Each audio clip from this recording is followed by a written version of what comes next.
All right, today we're going to be talking about section 6.6, the third part. We're going to be talking about factoring trinomials in the form of x squared minus c squared, which is also known as the difference of two squares. So we've already seen the difference of two squares show up, and we've seen it show up as the result of what we get when we multiply conjugates together. Remember, conjugates are when you have, as the warm-up suggests, a plus b times a minus b. So the same two terms, one with an addition, one with a subtraction. And so what happens, let's review the shortcut here. If I use FOIL, then I get x times x, and I get x squared, and then I get a negative 5x. And then we can see a second later, we get a positive 5x, and ending with a negative, and I'm just going to write this as negative 5 squared for a minute.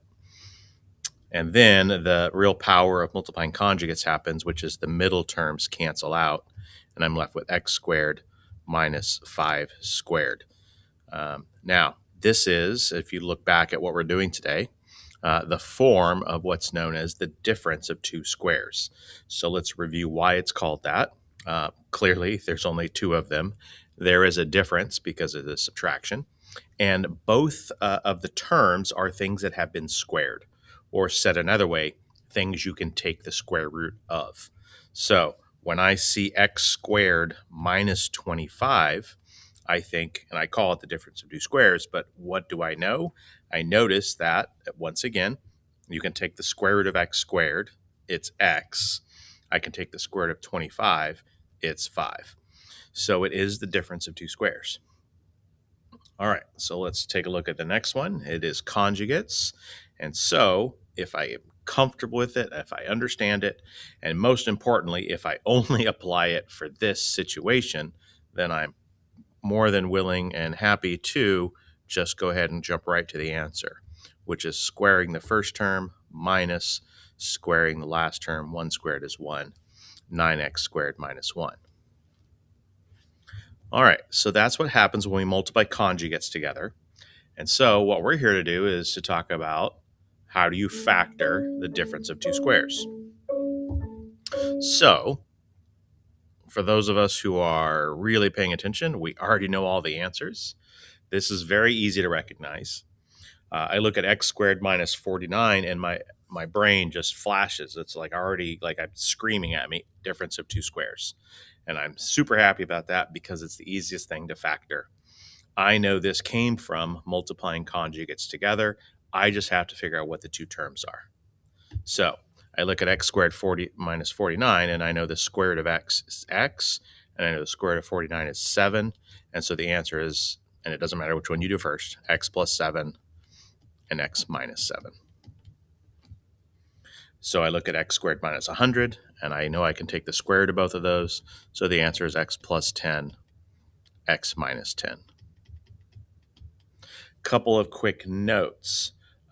If for whatever reason you don't recognize the difference of two squares, it's just not easy for you for some reason, and you just want to keep doing it the way we've been doing it, the good news is you can. All you have to do is treat a problem like this as x squared, let's say plus 0x minus 100. So if we use our same factoring techniques, we're going to be looking for the factors of 100, of which there are a lot, 1 and 100. I'm not going to list them all, 2 and 50, etc. And we're going to be looking for them to do what? It's a minus 100, so we know the signs are going to be opposites, and we're going to be subtracting to get 0. The only way you can subtract to get 0 is if the numbers are the same. So one of these has to be a 10, and the other has to be a 10. And again, we already established one of them's positive, one of them's negative. So then when I go to factor it, I've got my x and my 10 and my 10. One of them's a positive, one of them's a negative. Those combine to be 0. So it still works. You can still do it. It's just so much easier to recognize this limited situation that you can do this. It has to be the difference of two squares. All right, so why don't you take a quick moment and practice. Looks like I've got about 5 problems to do. So let's go ahead and give that a shot. And then check back in with me when you get done. All right, so Looking at the first one, you just simply ask yourself the three questions. Is it a subtraction? Are there only two of them? Yes, yes. And the third question is the most important one. Can I take the square root of both the first and the second terms? And the answer is yes. The square root of 16x squared is 4x, and the square root of 25 is 5. So the answer is 4x plus 5 and 4x minus 5. Multiply them together to double check that it in fact works. Can I take the square root of 10 or 100x squared? The answer is 10x. And the square root of 1 is 1, so it's 10x plus 1 and 10x minus 1.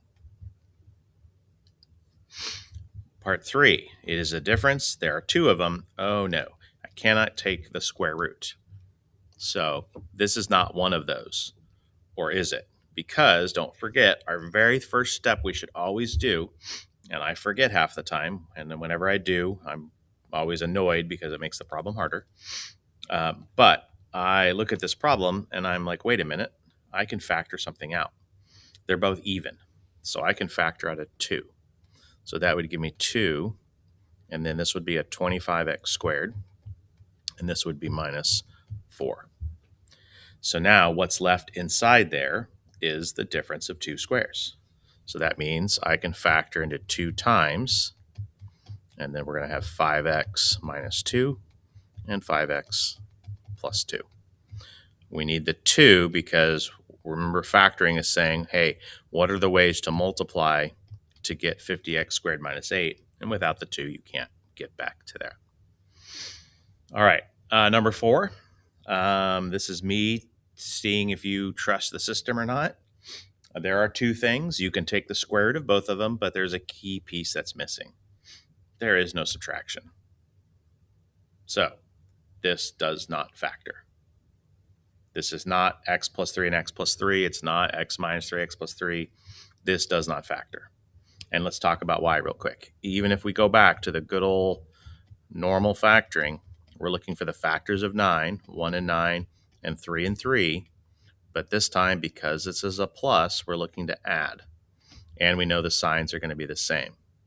So there's no way to have 3 and 3 get to 0 if you have either both pluses or both minuses. So there is nothing that works here. Does not factor. Does not factor. Some of you are still going to force it to factor because you're going to try to make the shortcut work when you shouldn't be using it. Okay? And this is the key thing in math. To be good at math is you have to know what you can and can't do, and don't try to force things that don't work. All right, and then this last one, I just wanted to throw on here. I think most of us get the whole point and we're ready to move on. But sometimes the difference of two squares can kind of act a little differently. So if my instructions here are to completely factor, I've got a little bit more work to do on this one. So first of all, we need to ask ourselves, can you take the square root of x to the fourth? And if so, what is it? Well, x squared times x squared is x to the fourth. And so what is the square root of x to the fourth? By definition, it would have to be x squared. So this is going to factor into x squared minus 9 and x squared plus 9. And you're like, yay, I'm done. Move on. Except this is not factored all the way down. Because if you look at the first one that I wrote down, that also is the difference of two squares. So that will factor further into x plus 3 and x minus 3. X squared plus 9, don't fall for it. We just looked at that. You cannot factor it. So you're going to leave that piece alone. So this factor down to its prime factors would be x plus 3 times x minus 3 times x squared plus 9. All right. Hopefully that makes a lot of sense and you find it pretty simple. Do not over apply it, only in the limited situation of the difference of two squares.